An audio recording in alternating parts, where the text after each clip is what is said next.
बिस्मिल्लाहिर्रहमानिर्रहीम। आज हम पढ़ेंगे solution of quadratic equation by factorization method. Previous lecture में हमने क्वाड्रेटिक इक्वेशन को जनरली डिस्कस किया था और हमने ये पढ़ा था कि क्वाड्रेटिक इक्वेशन को हम तीन तरीक़ों से सॉल्व कर सकते हैं। तो इनमें जो पहला तरीका है वो है फैक्टराइजेशन मेथड। तो आज के लेक्चर में हम फैक्टराइजेशन मेथड को सीखने की कोशिश करेंगे। हमारे पास जो क्वाड्रेटिक इक्वेशन का स्टैंडर्ड फॉर्म है वो इस तरह है: A x square plus B x plus C is equal to 0। ये हमारे पास क्या है, क्वाड्रेटिक इक्वेशन का स्टैंडर्ड फॉर्म है। तो फैक्टराइजेशन मेथड में हम क्या करते हैं कि हमें जो गिवन इक्वेशन होती है उसके सबसे पहले फैक्टर्स बनाते हैं और फिर उन फैक्टर से वेरिएबल की वैल्यू निकालते हैं। तो फैक्टर बनाने का तरीका ये है कि यहाँ पे जो भी कांस्टेंट होगा इसको एक्स स्क्वायर की कोफिशिएंट के साथ मल्टीप्लाई कर लेते हैं। यानी एक्स स्क्वायर की कोफिशिएंट हमारे पास क्या है, ए, और कांस्टेंट हमारे पास क्या है, सी। तो इससे हमारे पास एक नंबर आएगा ए सी। यहाँ पे चूँकि जनरल है तो इसको हम ए सी लिखते हैं, लेकिन गिवन इक्वेशन में हमारे पास एक नंबर आएगा। अब क्या करेंगे, इसके बाद एक्स की जो भी कोफिशिएंट है, यहाँ पे चूँकि बी है तो इस बी को हम दो हिस्सों में स्प्लिट कर लेते हैं, दो हिस्सों में तकसीम कर लेते हैं। और किस तरह तकसीम कर लेते हैं, B1 प्लस B2 इस तरह स्प्लिट कर लेते हैं कि अगर हम इन दो हिस्सों को ऐड करेंगे तो इससे b आएगा, यानी x की जो भी कोफिशिएंट होगी वही आएगा। और अगर इनको मल्टीप्लाई करेंगे तो इससे हमारे पास क्या आएगा, ए सी। यानी अगर हम b1 मल्टीप्लाई बाई b2 करेंगे तो इससे हमारे पास a और c के मल्टीप्लिकेशन से जो नंबर आया होगा वही नंबर यहाँ पे आएगा। तो इसको बेहतर तरीके से समझने के लिए हम एक्सरसाइज 1.1 के क्वेश्चन नंबर 1 के इन तीन पार्ट्स को सॉल्व करेंगे। इसमें जो पहला पार्ट है x square plus 5x plus 4 is equal to 0, इस इक्वेशन को हम फैक्टराइजेशन मेथड से सॉल्व करेंगे। तो क्या करेंगे, यहाँ पे हमारे पास कांस्टेंट 4 है और यहाँ पे एक्स स्क्वायर की कोफिशिएंट 1 है। तो यानी 4 को हम 1 के साथ मल्टीप्लाई करेंगे, यानी 4 मल्टीप्लाई बाई 1, तो इससे हमारे पास आ जाएगा 4। अब क्या करेंगे, x की जो कोफिशिएंट है, यानी x की यहाँ पे कोफिशिएंट क्या है, 5 है। तो 5 को हम दो हिस्सों में तकसीम करेंगे।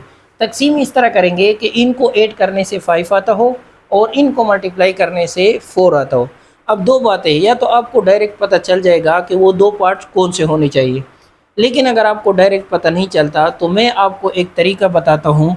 वो तरीका क्या है कि यहाँ पे जो भी नंबर आता है उसके ऑल पॉसिबल फैक्टर्स बनाने हैं। यानी 4 को हम इस तरह लिख सकते हैं 2 मल्टीप्लाई बाई 2। और ये बात भी जहन में रख ले कि 4 प्लस 4 है तो इसको हम दो बार नेगेटिव 2 को अगर मल्टीप्लाई करें तो उससे भी 4 आता है। तो यानी अगर प्लस है तो एक बार दोनों को प्लस लिख ले और एक बार दोनों को माइनस लिख ले। और साथ में 4 को हम इस तरह लिख सकते हैं 4 मल्टीप्लाई बाई 1, तो इससे भी 4 आता है। यानी ये, और इस तरह भी है कि -4 मल्टीप्लाई बाई -1। इसका मतलब ये है कि ये हमारे पास क्या है, 4 के ऑल पॉसिबल फैक्टर्स हैं। तो इन फैक्टर्स में से दो ऐसे फैक्टर लेने हैं जिनको ऐड करने से 5 आता हो।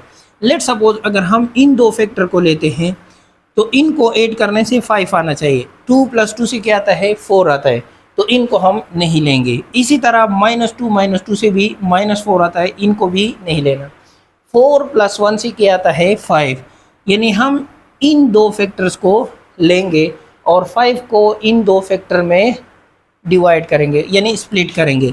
तो इससे हमारे पास आ जाएगा एक्स स्क्वायर प्लस, यानी 5x को हम 4x प्लस x 1x, तो 1 को लिखने की ज़रूरत नहीं, प्लस 4 इज इक्वल टू 0। अब जो है ये हमारे पास क्या है, 4 टर्म्स है। तो इन 4 टर्म्स की दो की जोड़ियाँ बनानी है। ये एक जोड़ी है और ये एक जोड़ी है।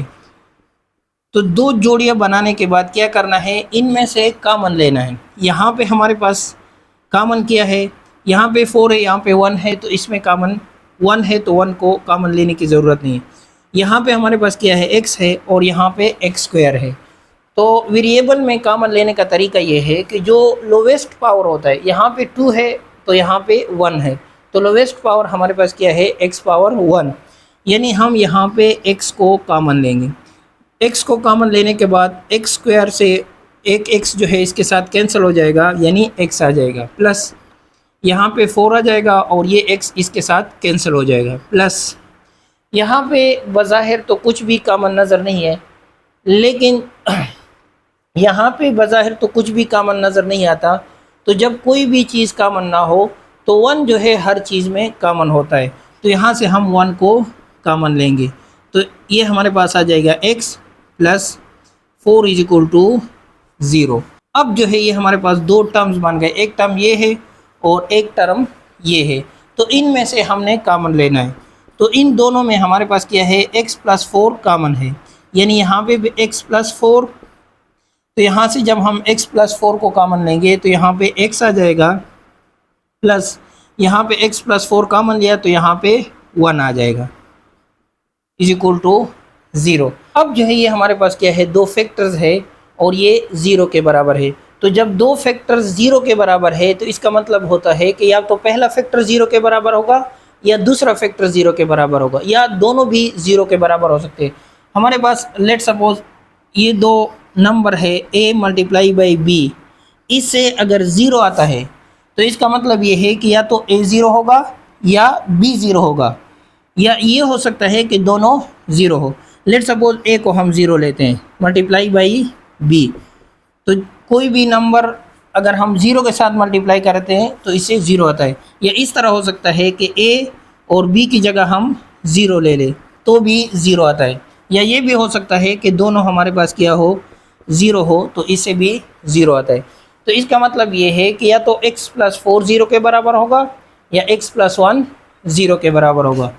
तो जब हमारे पास x प्लस 4 0 के बराबर हो और x प्लस 1 0 के बराबर हो, यानी x प्लस 4 0 के बराबर है, हम x की वैल्यू निकालते हैं तो x 4 को राइट साइड पे शिफ्ट कर लेते हैं तो ये -4 बन जाएगा। इसी तरह यहाँ पे भी +1 को राइट साइड पे शिफ्ट कर लेते हैं तो इससे हमारे पास आ जाएगा -1। तो सोल्यूशन सेट जो है वो हमारे पास आ जाएगा, सोल्यूशन सेट -4 कामा -1। अब आते हैं क्वेश्चन नंबर 2 की तरफ। तो क्वेश्चन नंबर 2 हमारे पास है x - 3 whole square is equal to 4। तो चूंकि ये क्वाड्रेटिक इक्वेशन स्टैंडर्ड फॉर्म में नहीं है तो इसको हम सबसे पहले स्टैंडर्ड फॉर्म में कन्वर्ट कर लेते हैं। ये हमारे पास क्या है, x - 3 होल स्क्वायर यानी a - b होल स्क्वायर का फार्मूला है। तो ये हमारे पास आ जाएगा a स्क्वायर यानी x स्क्वायर -2ab यानी 2 मल्टीप्लाई बाई a की जगह x है और b की जगह हमारे पास क्या है 3 है, प्लस b स्क्वायर यानी 3 स्क्वायर इज इक्वल टू 4। तो इससे हमारे पास आ जाएगा x स्क्वायर -2 मल्टीप्लाई बाई 3 से 6 आ जाएगा और साथ में x आ जाएगा, प्लस 3 का स्क्वायर 9 आ जाएगा और इस 4 को इस साइड पे शिफ्ट कर लेते हैं, -4 आ जाएगा इज इक्वल टू 0।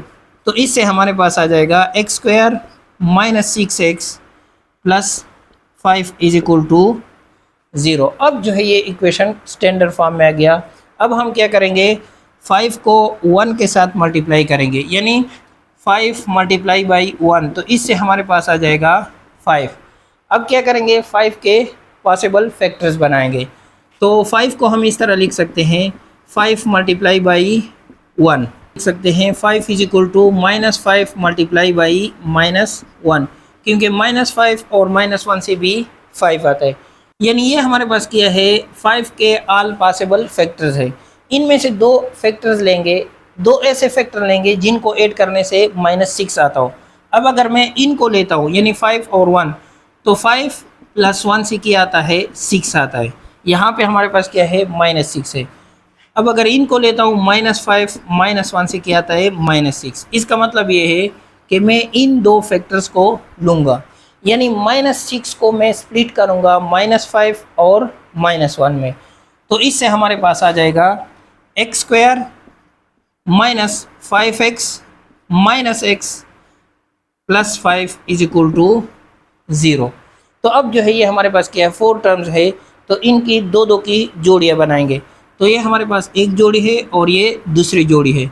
तो यहाँ से हमारे पास क्या है, x कॉमन है, तो अगर यहाँ से x कॉमन लेंगे तो ये x यहाँ पे आ जाएगा, फिर माइनस, और यहाँ पे ये x इसके साथ कैंसिल हो जाएगा, 5 आ जाएगा। यहाँ पे कोई चीज़ कॉमन नज़र नहीं है, तो जब कोई चीज़ कॉमन नज़र हो ना हो तो इससे हम 1 कॉमन लेंगे। लेकिन यहाँ पे इस बात का भी ख्याल रखना है, यहाँ पे हमारे पास क्या है, माइनस है, तो इस प्लस को भी माइनस बनाना है। तो जब भी आप प्लस को माइनस बनाते हो या माइनस को प्लस बनाना हो तो आपने क्या करना है, साथ में माइनस को भी कॉमन लेना है। तो यहाँ से हम -1 को कॉमन लेंगे तो ये x आ जाएगा, और ये प्लस जो है इस माइनस की वजह से माइनस बन जाएगा, और 5 = 0। तो अब जो है इन दो टर्म्स में से हमारे पास क्या है, x - 5 कॉमन है।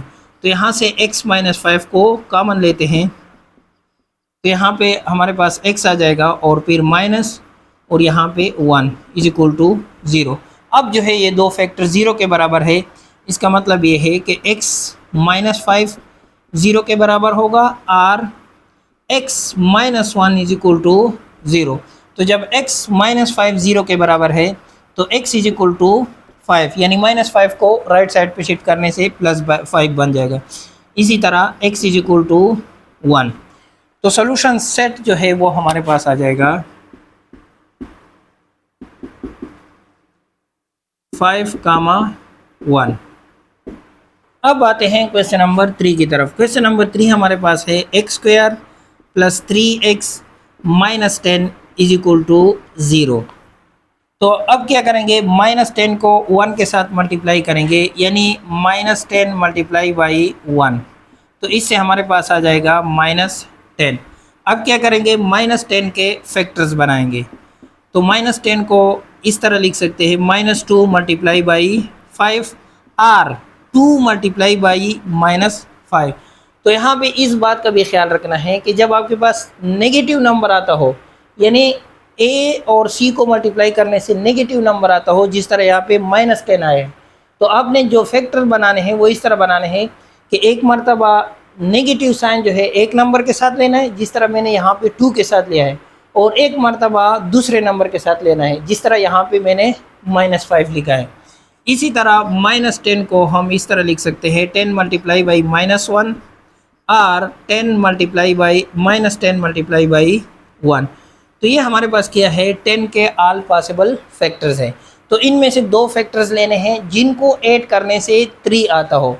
तो अगर मैं इन दो फैक्टर को लूँगा तो इससे क्या आता है, -2 + 5, यानी इससे हमारे पास क्या आता है, 3। तो यानी मैं 3x को मैं क्या करूँगा, -2 और 5 में स्प्लिट करूँगा। तो इससे हमारे पास आ जाएगा x² + 5x - 2x - 10 = 0। अब एक जोड़ी ये है और एक जोड़ी ये है, तो यहाँ पे हमारे पास क्या है, x कॉमन है, तो इससे हमारे पास आ जाएगा x + 5, और यहाँ पे -2 कॉमन है, क्योंकि 2 और 10 दोनों जो है 2 से डिवाइड हो रहे, तो 2 कॉमन है। साथ में माइनस को भी कॉमन लेता हूँ, क्योंकि यहाँ पे प्लस है तो इसको भी प्लस बनाना है। तो ये आ जाएगा x + 10 को अगर 2 से डिवाइड करूँगा तो 5 आ जाएगा, = 0। अब दोनों में हमारे पास क्या है, x + 5 कॉमन है, तो ये हमारे पास आ जाएगा x + 5 × x - 2 = 0। ये दो फैक्टर जो है 0 के बराबर है, इसका मतलब ये है कि x + 5 जो है 0 के बराबर है, और x - 2 = 0। तो जब x + 5 0 के बराबर हो तो x हमारे पास आ जाएगा -5, और जब x - 2 0 के बराबर हो तो x हमारे पास आ जाएगा +2। तो सॉल्यूशन सेट जो है वो हमारे पास आ जाएगा -5, 2।